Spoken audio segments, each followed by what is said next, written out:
चोरी। सूटकेस के अंदर, एक पाउच के अंदर ज्वेलरी रखी हुई थी 10 लाख की, चोरी हो गई। सूटकेस ही गायब हो गया, पता नहीं चला कहाँ हुआ। दिल्ली से मिस्टर जैन हैदराबाद गए थे एक शादी अटेंड करने के लिए। ट्रेन से उतरे, इतने सारे सूटकेस, सबके सूटकेस लोड कर दिया। लोड करके वहाँ पहुँचे, शादी के घर में जाके देखा सबका सामान पहुँच गया, उनके सूटकेस नहीं पहुँचा क्योंकि उसमें ज्वेलरी थी और ज्वेलरी गायब, सूटकेस भी गायब। नाउ अब उन्होंने क्या किया, भैया चलो भाई थाने के अंदर कंप्लेन कर दो। थाने पे कंप्लेन कर दी कि मेरा सूटकेस गायब हो गया, मेरे चोरी हो गई, उसके अंदर काफ़ी सामान था। पुलिस ने बोले क्या सामान था, बोले जब बता देंगे, अभी हम शादी अटेंड करने हैं। फाइन, तो शादी अटेंड कर लिया, पुलिस ने एफआईआर दर्ज कर दी, सब कुछ कर लिया, pending information to the police के भी क्या। 2 दिन के बाद वो लोग दिल्ली लौट के आ गए। दिल्ली लौट के आने के बाद फिर जा करके वो यहाँ पर आराम से घर पे ही बैठ गए। 15 दिन तक उन्होंने जाके पुलिस को इन्फॉर्म नहीं किया। 15 दिन के बाद उन्होंने पुलिस को एक लिस्ट भेजी, ये मेरी ज्वेलरी चोरी हुई। वेरी फाइन, पुलिस ने वो लिस्ट को अपने साथ लगा भी ली। लगाने के बाद अब ये वाले जो केस स्टडी ऐसा बता रहा हूँ, लोगों की लापरवाही से उनके क्लेम पे कैसा असर पड़ता। हाउस होल्ड पॉलिसी अगले के पास है, एफआईआर अगले ने करवा दी, लॉस हो गया, जेन्युइन लॉस। अब देखिए कैसे उस क्लेम का सत्यानाश होता। अब धीरे धीरे करके वो क्या करते हैं, सबसे पहले तो सूटकेस को भेजने के अंदर उनके लापरवाही के भी छोड़ दिया, जाओ भाई सब सूटकेस जा रहा, वो भी जा रहा। दैट इज़ ए, मेरे हिसाब से दैट इज़ ए लापरवाही। चलो कोई बात नहीं, फिर भी एक माफ़ है। ये नॉर्मल शादी वगैरह में होता है, 10 सूटकेस गए, 20 सूटकेस गए, एक साथ चले जाते हैं।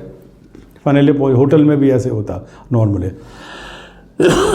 अब जा करके 15 दिन के बाद उन्होंने पुलिस वालों को सूचना दे दी, ये मेरी ज्वेलरी की लिस्ट थी। भाई 15 दिन बाबा, तुम वहीं पर ही बैठे हुए दे देते अगर तुम्हें पता होता क्या क्या ज्वेलरी थी तुम्हारे पास। नहीं तो दिल्ली आने के बाद 2 दिन के बाद फिर दे देते, 2-4 दिन के बाद रीजनेबल अमाउंट। 15 दिन तक डिले करने का वो लॉजिक ही नहीं है। ओके फाइन, फाइनली आप जाके इंश्योरेंस कंपनी को सूचित किया। भैया कब सूचित किया आपने जा करके? 4 महीने बाद। इंश्योरेंस कंपनी पॉलिसी क्या होती है, विद इन 14 डेज आपको इन्फॉर्म करना होता है इंश्योरेंस कंपनी को, कोई लॉस हो गया। 14 दिन तक छोड़ो, 30 दिन तक छोड़ो, आप 120 दिन तक आप इंतजार करते रहे कि भाई पुलिस को कि इंश्योरेंस कंपनी को सूचना दे। चलो फाइन, 4 महीने बाद आपने सूचना दे दी। इंश्योरेंस कंपनी को ड्यूटी बनती है सर्वेयर को अपॉइंट करो। सर मेरे को अपॉइंट किया जाए सर्वेयर, मैं गया, मैं बोला भैया बताओ क्या लॉस हुआ, कैसे, शादी का कार्ड दिखाया, ये दिखाया, वो दिखाया, वो जगह का सारे वेरीफाई बताया, पुलिस के बता दिए क्या काम करते, बिजनेस का काम करते और करते, एवरीथिंग ऑल ओके। जब उनका नौबत आई, भैया ज्वेलरी आई कहाँ से, बिल नहीं है, वैल्यूएशन रिपोर्ट नहीं है, कहाँ से आया, सब आई, सब फैमिली में थी और थी। They are not being able to say कि एग्जैक्टली सोर्स ऑफ ज्वेलरी क्या है और क्या क्या ज्वेलरी बचे वो तो दिखा दो। सब वो भी नहीं हमारे पास, भाई यही ज्वेलरी थी, दैट्स ऑल। और मैंने कहा जो सारी ज्वेलरी तो चोरी नहीं है, बाकी ज्वेलरी दिखा दो, बाकी ज्वेलरी भी नहीं दिखा। That is where the doubt starts, number 1। Number 2, हमने 4 महीने तक इंतजार क्यों किया इंश्योरेंस कंपनी को सूचित करने के लिए। No information, no logic, okay fine. Police को हमने 15 दिन के बाद क्यों इन्फॉर्मेशन थी, why so much of delay, कोई जवाब नहीं। तो इन सब चीज़ों से क्या होता है, आप अपने क्लेम का खराब करते जाते हो। यू आर मेकिंग के बेस के क्लेम आपका रिजेक्ट हो जाए। फाइनली मैं मजबूर हो गया, सारा असेसमेंट कर दिया और कर दी।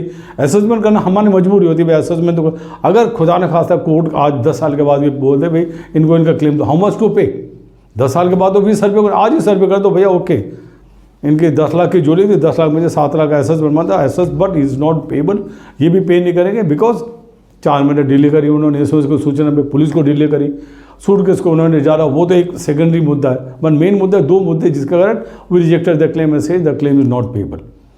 तो ऐसे केस के अंदर जब भी आप इंश्योरेंस लेकर रखते हैं, हाउस होल्ड पॉलिसी ले रखे हैं, बहुत अच्छी बात है।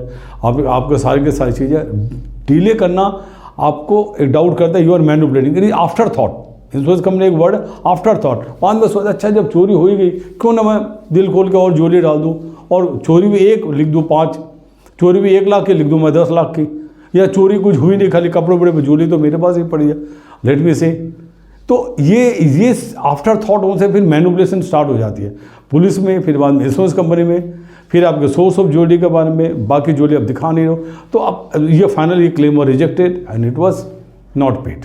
तो ये मैं आप लोगों से शेयर कर रहा हूँ कि जब भी कोई आपको लॉस हो, कोई चीज़ हो, you should immediately inform the insurance company to the police, give them immediately list to the police as well to the insurance company and cooperate with the surveyor कि ज्वेलरी कहाँ से है, क्या है नहीं, हर चीज़ आप बताओ तो आपको क्लेम फटाफट मिल जाते हैं। ये एक एग्जाम्पल, यूनिक एग्जाम्पल है जहाँ पर दिल भरा है मेरा कि भाई मैं क्यों रिजेक्ट कर रहा हूँ, करना नहीं चाहिए लेकिन मजबूर, अगले के बेवकूफ़ी के कारण claim was finally rejected and turn down.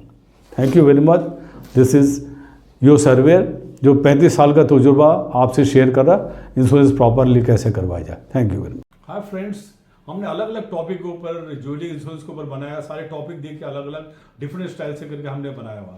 Number 2, अपने दोस्तों को सबसे शेयर कीजिए, फ्रेंड्स रिलेटिव जान पहचान वालों से कि ज्वेलरी इंश्योरेंस कैसे करवाया जाए। ज्वेलरी इंश्योरेंस के बारे में डिटेल के अंदर यूट्यूब हमारी वीडियो में डाले हुए हैं। नंबर 3, आप लोग अब सब फिर लाइक कीजिए, सब्सक्राइब कीजिए, शेयर कीजिए सबके साथ। अगर आपको कोई क्वेश्चन हो कुछ भी तो कमेंट बॉक्स के अंदर आप अपने क्वेश्चन डालें, हम आपको जवाब देंगे, बताएंगे। और हमारा जो इतने सालों का तजुर्बा, तो 35-40 साल का, वो हम आपसे शेयर करेंगे। Thank you very much friends for liking our channel, for liking our YouTube. Thank you very much.